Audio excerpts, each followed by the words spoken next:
Hello and नमस्ते, welcome to bio express series. पेशेंट नई तैयारी करें स्मार्ट तरीके से। बायो एक्सप्रेस का इलेक्ट्रिक रिवीजन सीरीज।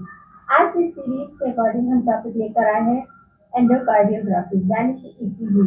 ये क्या होता है कि हमारे हार्ट की जो इलेक्ट्रॉनिक एक्टिविटी होती है उसे ग्राफ की मदद से हम रिकॉर्ड करते हैं। तो इसमें हमें पता चलता है कि हमारा जो हार्ट है कितना मतलब आपका आर्टिकल आपका कॉन्ट्रैक्शन स्टोर एंड डायस्टोर की कंडीशन को यानी डीपोलराइजेशन और कॉन्ट्रैक्शन ये तीनों को बैलेंस करके ये ग्राफ हमें दिखाई देता है। तो इसको देखते हैं। अभी हमारा क्या है टॉपिक इलेक्ट्रोकार्डियोग्राम। ये क्या है ईसीजी। तो ये क्या है an electrocardiogram is a graphical representation of the electrical activity of heart during a cardiac cycle। Cardiac circle में हमें पता है थ्री एक्टिविटी होती है, स्टोर होता है, डायस्टोल होता है और आपका कॉन्ट्रैक्शन होता है। आर्टिकल सिस्टोल, आपका वेंट्रिकल सिस्टोल और वेंट्राइकल डायस्टोल, ये तीनों कंडीशन हम इसी कार्डियोग्राफ की हेल्प से देखते हैं कि हार्ट की पोजीशन क्या है या फिर कुछ प्रॉब्लम फेस होती है तो इसीलिए से ही हमें एक्चुअल कंडीशन उसकी पता चलती है हार्ट की कि किस तरह वो एक्टिविटी इलेक्ट्रॉनिक एक्टिविटी कर रही है। केवल इलेक्ट्रॉनिक एक्टिविटी को रिकॉर्ड करने वाला मेजरमेंट आपका मैप होता है। तो इसके फादर कौन थे? इथेनो ओवन। इन्होंने इसको ऑब्जर्व किया या इन्वेंट किया इथेनो ओवन ने। अब ये देखिए ईसीजी है तो इसका नाम क्या है? इलेक्ट्रोकार्डियोग्राम। आज इसकी जो आपका ग्राफिकल ग्राफ मिलता है उसको क्या बोलते हैं? इस मशीन से किया जाता है इलेक्ट्रोकार्डियोग्राम। इसलिए कंफ्यूज नहीं होना। मशीन का नाम है इलेक्ट्रोकार्डियोग्राफ। आज जो हमें एक्टिविटी जिसको मेजर करते हैं वो क्या है आपकी? वो है आपके इलेक्ट्रोकार्डियोग्राफ। तो ग्राम और आपका ग्राफ, तो हमें ग्राफ मिल रहा है मगर वो एक्टिविटी क्या है? ग्राफ की।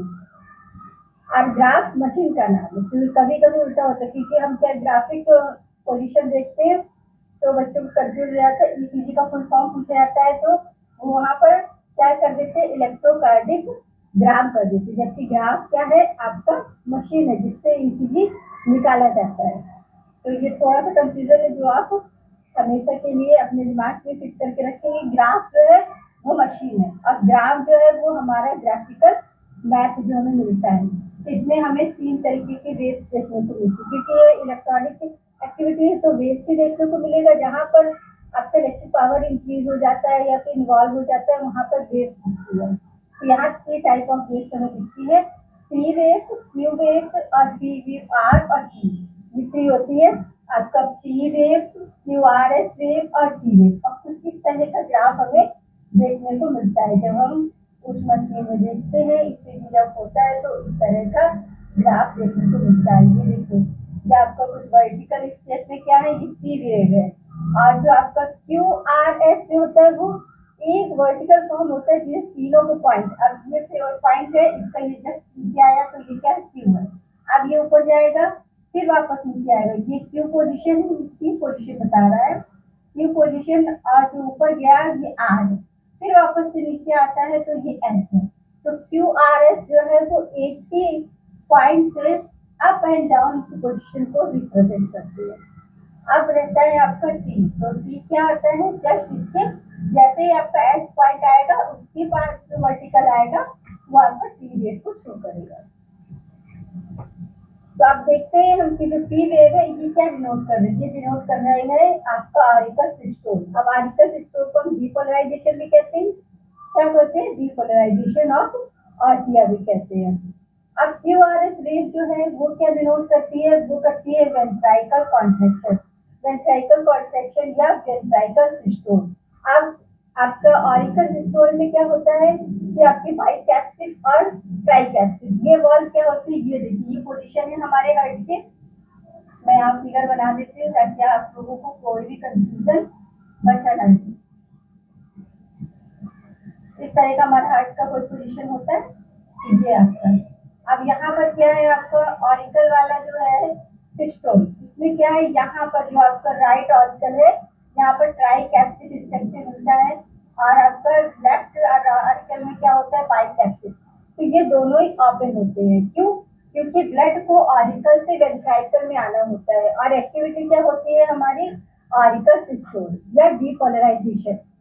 अब वही आपका क्यूआरएस वेव क्या डिनोट करती है, ये डिनोट करती है वेंट्राइकल कॉन्ट्रैक्शन। कॉन्ट्रैक्शन यानी कि वेंट्राइकल में कॉन्ट्रैक्शन हो रहा है, तो जब यहाँ कॉन्ट्रैक्शन होगा तो ये वॉल्व जो ट्राइकेप्सिड और बाइकेप्सिड वॉल्व है ये बंद हो जाएगी। क्यों? क्योंकि यहाँ का ब्लड जो है वो आपके ऑरिकल में एंटर न कर जाए, इसलिए ये सेफ्टी वॉल्व के कंडीशन में क्या होगा, बल्ब बंद हो जाएंगे। और यहाँ पर क्या होता है, आपका डीऑक्सीजनेटेड ब्लड होता है, क्योंकि यहाँ पल्मोनरी एरोटा होता है और यहाँ सिस्टमेटिक एरोटा होता है।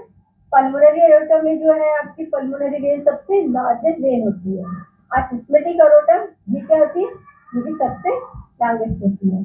तो ये समझ में आया आपका, पल्मोनरी वेन लार्जेस्ट होती है, आर्टरीज आपको सिस्टमेटिक एरोटा से निकलता है। यहाँ पर ये कंडीशन होती है ना, इसी से ब्लड आपका क्या है, डीऑक्सीजनेटेड ब्लड है आपका यहाँ पर, तो ये इसमें मिक्स ना हो जाए, तो यहाँ पर क्या है कि आपके वॉल्व क्या होते हैं, बंद रहते हैं। इसका समझ लगा। फिर आता है टी वेव, तो टी वेव में क्या है, बी डायस्टोल। अब ये डायस्टोल की कंडीशन क्या होती है कि कुछ समय के लिए आपका सिस्टोल एंड डायस्टोल ये कंडीशन रेस्ट में होती है, क्योंकि कॉन्ट्रैक्शन हो रहा है, रिलैक्सेशन हो रहा है। एक ऐसी कंडीशन आ गई जब ना तो कॉन्ट्रैक्ट करेगा ना ही डायस्टोल करेगा। वो कितना होता है आपको, 0.4 सेकेंड।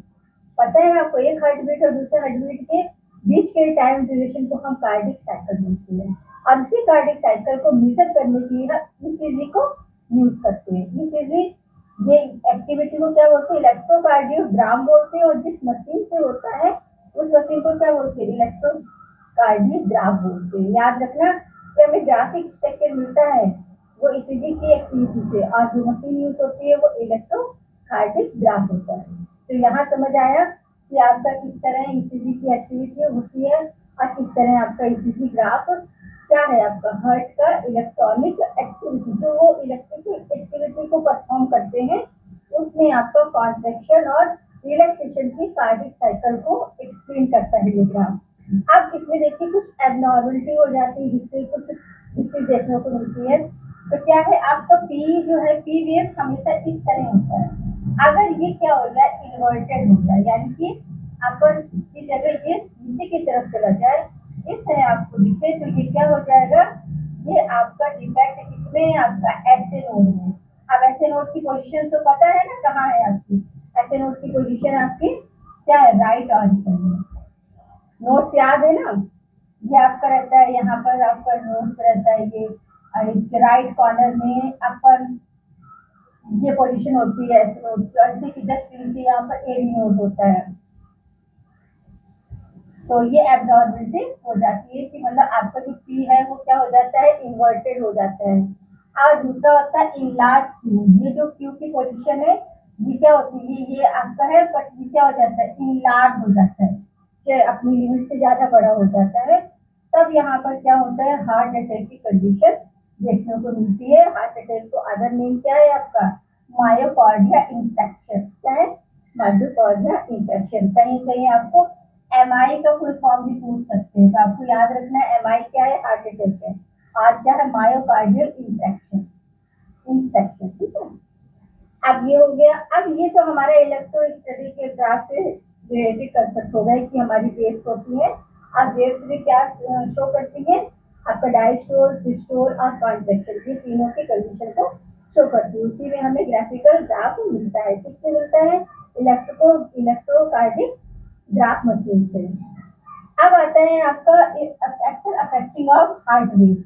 हार्ट रेट को इफेक्ट करने वाले फैक्टर, तो सबसे पहले होता है एज।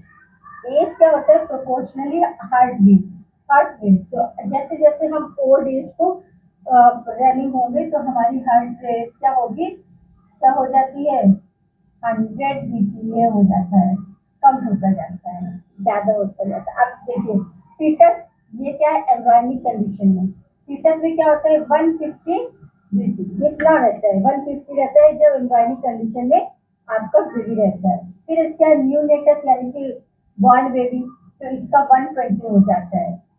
और आपका यूथ, यूथ में आपका हार्ट रेट क्या रहता है, 90 बीपी रहता है।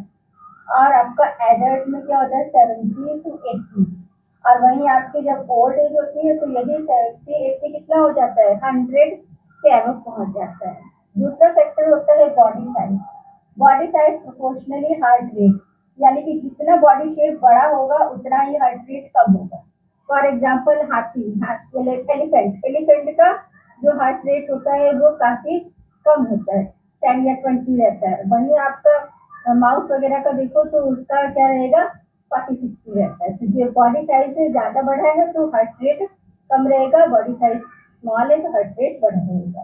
फिर आता है आपका थर्ड फैक्टर मेटाबॉलिज्म। मेटाबॉलिज्म भी प्रोपोर्शनली है किसके, हार्ट रेट की।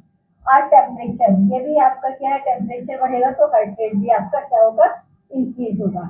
तो ये फैक्टर पे आपके हार्ट रेट को इफेक्ट करने वाले। अब यहीं पर हम ब्लड प्रेशर को भी देख लेंगे, जिसे बीपी बोलते हैं।